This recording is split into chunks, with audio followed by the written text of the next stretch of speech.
না না মজু ভাই আপনার কথা শুনে সিরিয়াসলি সেন্সিটিভ এবং আমার ভয় লাগতেছে। কারণ কি, একজন সরকার প্রধান তিনি যখন বলেন যে আপনারা তো বুঝতেই পারতেছেন দেশ মানে মানে আপনি আমাকে বলেন তো তাহলে কি আর তার ওই চেয়ারটাতে বসে থাকা উচিত? আসলে এইটার উনি কন্ট্রোল প্রতিষ্ঠা করবেন অথবা উনি ছাইড়ে দিবেন, এটি কিরকম? যেমন আব্দুল হামিদের ব্যাপারটা যখন আপনি বললেন, আমি বলি জনাব হামিদের বিদেশ ত্যাগের ব্যাপারে যদি ডক্টর ইউনূস না জানা থাকেন, এক সেকেন্ডও উনার চেয়ারে থাকার কোন রকম কোন উচিত না। এবং আমার বিশ্বাস ডক্টর ইউনূস ওই চেয়ারটাতে ছিলেন, আব্দুল হামিদকে তিনি যেতে দিয়েছেন, এখন তিনি অন্য কথা বলছেন ভাবে প্রকাশে। কারণ উনার ডিজিএফআই আছে, এনএসআই আছে, সব আছে উনার, মানে আর্মি চিফের না কিন্তু, আমি সরাসরি বললাম ডিজিএফআই, এনএসআই, এসবি উনার কিন্তু, ডিবি উনার কিন্তু, ইমিগ্রেশন উনার কিন্তু, আর্মি চিফের আন্ডারে কিচ্ছু নাই। ডিজিএফআই এর কাজ কিন্তু আর্মি চিফের এগেইনস্টে গোয়েন্দাগিরি করা।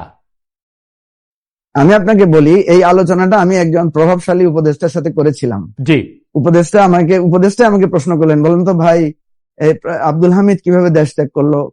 তো আমি বললাম যে নানা কথা তো আমরা শুনতে পাচ্ছি, কিন্তু আমি তো মনে করি অফিসিয়ালি এটা রেসপন্সিবিলিটি হচ্ছে এসবি প্রধানের। কারণ এয়ারপোর্টের ইমিগ্রেশন হচ্ছে পুলিশের বিশেষ শাখা, যেটা আমরা যেটা বলি স্পেশাল ব্রাঞ্চের আন্ডারে। সুতরাং আপনাদের তো উচিত ছিল এসবি প্রধানকে এটার জন্য জিজ্ঞাসাবাদ করা, ওনাকে প্রশ্ন করা। সুতরাং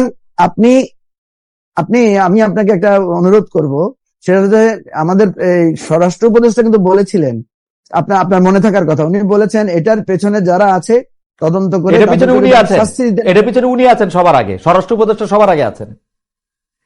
এবং আমি মনে করি এটা একটা ভালো কাজ করেছেন।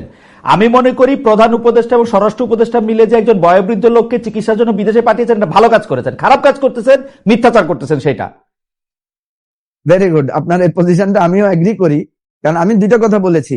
আমি বলেছি যে আব্দুল হামিদের বিদেশ ত্যাগে কোনো বাধা ছিল কিনা, যেহেতু অফিসিয়াল কোনো বাধা ছিল না, তাহলে আব্দুল হামিদ দেশ ত্যাগ করেছেন। সরকার এই পজিশনটা নিতে পারত যে উনি বৃদ্ধ মানুষ, ওনার দেশ ত্যাগে কোনো বাধা ছিল না বলে আমরা ওনাকে যেতে দিয়েছি। কিন্তু সরকার কি নিয়েছে দেখেন, সরকার বলছে ওনার বিরুদ্ধে বিস্ফোরক এনে মামলা আছে, উনি ফ্যাসিবাদের সহযোগী ছিলেন, এবং উনি কিভাবে গেলেন এটা আমরা জানি না, অথচ উনি দেশের মধ্যে চিকিৎসা নিয়েছেন। এবং আমরা যতটুকু জানতে পেরেছি যে উনি কিন্তু একটা খুবই দুরারোগ্য ব্যাধিতে আক্রান্ত, এবং সেটা খুবই সিরিয়াস পর্যায়ে। এবং আমার কাছে মনে হয় মঞ্জু ভাই, আমাকে সিরিয়াসলি মনে হয় যে ডক্টর ইউনূস একজন খুবই সহানুভূতি প্রবণ, খুবই মানে আমি বলবো যে একজন মানে মানে মানে মানে একজন সমবেদনাপূর্ণ একজন মানুষ। তিনি দেখেছেন একজন বয়স্ক লোক এটা, এবং তিনি যেতে দিয়েছেন। কিন্তু আমার যেটা আপত্তির জায়গা সেটা হচ্ছে যে তিনি ছলনা করছেন, বা তার সরকার ছলনা করছে। এই ছল আমরা আরো নানা জায়গায় দেখতে পেয়েছি। আমাদের দুর্ভাগ্য মঞ্জু ভাই, আপনি দেখেন, আপনি হয়তো মনে করবেন যে এই কথাগুলি আপনাকে কেন বলা হয়েছে, দর্শক কেন মনে করবে। আমরা কিন্তু চেষ্টা করি আমাদের উপদেষ্টাদের আনতে, আমাদের উপদেষ্টারা হয় আমাদের কাছে, আমার কাছে আসে না এখন। আমি কিন্তু গতকাল থেকে অনেকবার চেষ্টা করেছি আমাদের উপদেষ্টাদের আনতে, তারা হয় আসে না, নাইলে তারা কিভাবে আমি জানি না, তারা তো প্রশ্নের জবাব দেয় না। আপনাকে তারা শুধু মঞ্জু ভাইয়ের প্রশ্নের জবাব দেয়। আমি তো সেটা আগেও বলছি। শুনেন, আমি আপনাকে বলি, আপনি যে কথাটা তুলছেন, আপনি এখন দেখবেন প্রেস ক্লাবের সামনে আমাদের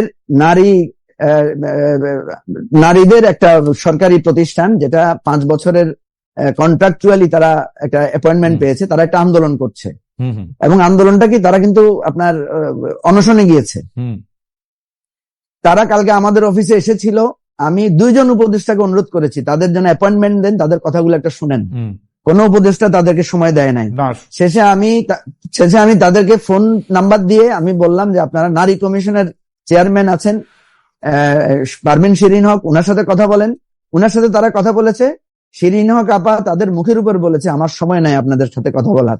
আপনি বুঝেন যে এই সরকারের লোকদের কথা বলার সময় নাই, তারা রাজনীতিবিদদের কোনো কথাই শুনতে চায় না। আপনি এখন মজু ভাই আমি একটু ডক্টর জাহিদের কাছে যাই, কিন্তু প্রশ্নটা করে রাখি, আপনারা এবি পার্টি কি একটা ব্যালেন্সের পজিশন নিচ্ছেন? ধরেন আপনি একরকম, ব্যারিস্টার ফুয়াদ আর একরকম। কালকে আমি ব্যারিস্টার ফুয়াদকে শুনতে পাচ্ছিলাম যে আপনি এখন যে অবস্থানে কথা বলতেছেন তার থেকে একটু আলাদা কথা বলতেন, নাকি আপনারা দুটি মতই একরকম করতেছেন? আমি এই প্রসঙ্গটা বললাম যে সরকারের কথা বলার সময় প্রসঙ্গে। এবং আরেকটি প্রশ্ন আমি করে রাখি, ম্যান্ডেট প্রসঙ্গ একটি কথা আপনাকে আমি জানতে চাইবো, যে ম্যান্ডেটটা এখন বলতেছে যে সরকারের ম্যান্ডেট আছে, কেউ কেউ বলতেছে ইউনূস সাহেবের 5 বছর থাকা উচিত। এইটা নিয়েও আমি আসলে কথা শুনতে চাইবো, কারণ আমাকে যখন আজকে প্রশ্ন করা হয়েছিল তখন আমি এইটা আপনার কাছ থেকে শুনতে চাইছিলাম যে আসলে আপনি এটা নিয়ে কি মনে করেন মঞ্জু ভাই, এবি পার্টি এটা নিয়ে কি মনে করে ম্যান্ডেট প্রশ্ন। আমি একটা আসি ডাক্তার কাছ থেকে, যে আপনার কাছে প্রশ্নটা কি ডাক্তার জাহেদ আপনাকে শিখিয়ে দিল কিনা আমি সন্দেহ করছি। যাই হোক, না, আপনারা এরকম সন্দেহ চিরকাল করবেন কে কারে প্রশ্ন শিখায় দেয়, এটা আমার কোনো আপত্তি নাই। আমি সকলের কাছেই প্রশ্ন শিখি, যেমন আপনার কাছেও, এতে কোনো সমস্যা নাই।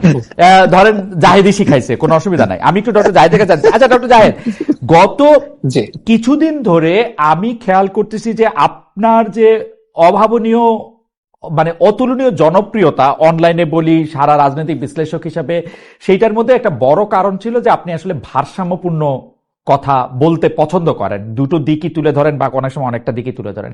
কিন্তু মাত্রই ডিসেম্বরে ইলেকশন, নাকি বড় জোর সরকার প্রধানের কথা মতো জুনে ইলেকশন, এই মাত্রই এই কটুক জায়গা নিয়ে আপনি যেভাবে সরকারের দিকে বারবার আঙ্গুল তুলছেন, সরকারের মধ্যে ষড়যন্ত্র দেখছেন, এটা একটু একপেশে হচ্ছে কিনা? মানে সরকারকে আপনি বেশি যে দায়ী করছেন, এটা একটু মানে মানে আপনি বুঝতে পারছেন, এটা একটু টানেল ভিশনের কাজ হচ্ছে কিনা? হ্যাঁ, ধন্যবাদ। আমাকে একদম স্পেসিফিকলি যেটা মনে হবে সেটাই জিজ্ঞেস করবেন, আমি জবাব দেবো। তার আগে যে একটু হঠাৎ মনে পড়লো, আপনি উপদেষ্টাদেরকে আনতে পারছেন না বলে একটু আফসোস করছেন, কিন্তু আপনি মঞ্জু ভাই থেকে পেয়েছেন। খেয়াল করেন, মঞ্জু ভাই কিন্তু এর মধ্যে বললো যে একজন উপদেষ্টা জানতে চেয়েছে হামিদ কিভাবে পালালো মঞ্জু ভাইয়ের কাছে। আমার মনে হয় মঞ্জু ভাইকে আপনি যদি ভালো মতো একদিন ডেকে সব কথা বলেন, অনেক কিছু জানতে পারবেন, জাতীয় জানতে। কিন্তু মঞ্জু ভাই তো আমার চেয়ে অনেক বেশি বুদ্ধিমান। মঞ্জু ভাইয়ের আইকিউ মনে হয় আমার থেকে 15-20 বেশি হবে। মঞ্জু ভাইয়ের তো প্রশ্ন করে জবাব পাওয়া কঠিন। হ্যাঁ, এবার আমরা চেষ্টা আমি জবাব দিব। আচ্ছা, এখন নির্বাচনের ব্যাপারে ইনফ্যাক্ট আমি একটু এভাবে যদি বলি, আমার চ্যানেলের নামটা হচ্ছে Zahed Stake. So I do analyse, আমি সেটা তো করি, আমি আমার অপিনিয়নও জানাই, এবং অনেক ক্ষেত্রে আমি আমার অপিনিয়ন, ধরুন শেখ হাসিনার সময় আমি আমার অপিনিয়ন জানিয়েছি বহু ক্ষেত্রেই, এখনো অনেক ক্ষেত্রে আমি আমার অপিনিয়ন জানাই।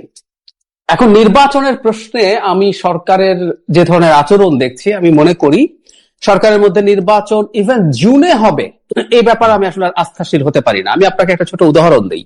আমরা অনেকে হয়তো খেয়াল করিনি, জাপানের প্রধান উপদেষ্টা যেভাবে বক্তব্য দিয়েছেন, বা মঞ্জু ভাই তাদের মিটিং এর যে কথা বললেন, খেয়াল করুন খালেদ ভাই, আপনি দীর্ঘ সময় তার সাথে আলোচনা করেছেন যে উনি মনে করছেন ডিসেম্বরের মধ্যে উনি আর পারছেন না আইন শৃঙ্খলা নিয়ে।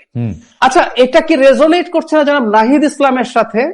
আপনি খেয়াল করবেন রয়টার্স এর সাথে এবং এরপর এএফপির সাথে ইন্টারভিউতে নাহিদ ইসলাম এক্স্যাক্টলি এই কথাটা বলেছিলেন যে এই বছরের মধ্যে নির্বাচন হবে না বলে তিনি মনে করেন, কারণ আইন শৃঙ্খলার অবস্থা ভালো না। আমি ইদানিং রাগঢাক ছাড়াই বলছি, এনসিপি আসলে ডক্টর ইউনূসের দল। কেন, আপনি যদি চান আমি সেটা ব্যাখ্যা করতে প্রস্তুত আছি। তো জনাব নাহিদ ইসলাম ওটা বলছেন, উনিও বলছেন। আচ্ছা, নাম্বার 2 যেটা আপনি জিজ্ঞেস করছেন, এবং আমি আপনার সাথে একমত, 9 মাস পার হয়ে গেছে, উনি কন্ট্রোল আনতে পারেন না, এবং অনেক ক্ষেত্রে আমরা কন্ট্রোল আরো কমছে বলে মনে হয়। ডিসেম্বরে উনি পারবেন না মনে করছেন, 6 মাসের পর মানে ডিসেম্বরের পর ওনার হাতে কি কোনো একটা ম্যাজিক আসবে বাই হুইচ উনি সবকিছুর উপর নিয়ন্ত্রণ নিয়ে আসতে পারবেন? আরেকটা প্রশ্ন, উনি ডিসেম্বরের মধ্যে যদি হবে না বুঝতে পারেন নিরাপত্তা জনিত কারণে, এখন উনি ডিসেম্বর থেকে জুনের এই আলাপ কেন করছেন? উনি স্পষ্ট করে বলে দিক যে ডিসেম্বরের মধ্যে তো হবে না, তো আমি এবার জুনের দিকেই তাকিয়ে আছি। রহমান, আপনি তো চমৎকার বলেন, আমি শুনতে থাকি, সেই জন্য আপনি আমাকে একটু প্রশ্ন করার সুযোগ দিয়েন। আপনি বলেন যে এখন একটু থামলাম, কারণ হচ্ছে আমি ভুলে যাব যদি আপনি আমাকে প্রশ্ন করতে দেন। সেইটি হচ্ছে যে আপনি যেটি বলছেন যে উনি বলতেছেন, এটা আসলে খোলাখুলি মানে নাহিদ সাহেবের কথা আর উনার কথা একমত হয়ে যাওয়া মানেই যে উনারা দুজন একদল করা, এইটা ঠিক অতি সরলীকরণ আমি মনে করি। 2 নাম্বার হচ্ছে যে আপনি যদি দেখেন যে ডিসেম্বরের মধ্যে সবকিছু, ডিসেম্বর পার হইলেই কি অন্য কিছু ঠিক হইতে থাকবে কিনা জুনে, এইটা তো উনার একটা প্লি সব দলের প্রতি যে আপনারা এখন আমার উপর আস্থা আনেন, আপনারা আমার সাথে বসেন, বৈশা একটা ডেট ডুটের কথা আমরা একটা চিন্তা করব। কিন্তু আপনারা যখন আমাকে ডিসেম্বর থেকে জুনের মধ্যে ডিসেম্বরটাতেই চাপ দিতে থাকেন, তখন তার এটা কোথাও আগায় না। আইন শৃঙ্খলা বলেন আর যাই বলেন, এইরকম একটা সরকারের পক্ষে তো সকলের সহযোগিতা ছাড়া, বিশেষ করে বড় রাজনৈতিক দল বিএনপি সহযোগিতা ছাড়া এটা তো সম্ভব না। এবং বিএনপি তো দিনে দিনে এটা দুর্বিষহ করে ফেলছে। আমি আর কথা মাঝখানে বলবো না, আমি একটু দুই তিনটা পয়েন্ট আপনাকে বলি। দেখেন, বিএনপি আওয়ামী লীগ পতনের পরে 9 মাসও তারেক রহমান সাহেব দেশে ফিরে নাই। আইন আদালতের কথা বলা হচ্ছে, বেগম জিয়ার মামলা পরের দিন উঠছে ডক্টর ইউনূস সাহেবের সাথেই, তারেক রহমান সাহেবের সব মামলাও ইন অ্যাবসেন্সে উঠে গেছে। এই নিজেদের শক্তি দিয়ে ঢাকা দক্ষিণ অচল করে রাখা একদিনের মেয়রশিপের জন্য বাংলাদেশে যা শুরু করছে জনাব ইশাক, সেগুলি আসলে কিভাবে ইউনূস সাহেব একটা ইলেকশনকালীন সরকার কিভাবে হবে বিএনপি যদি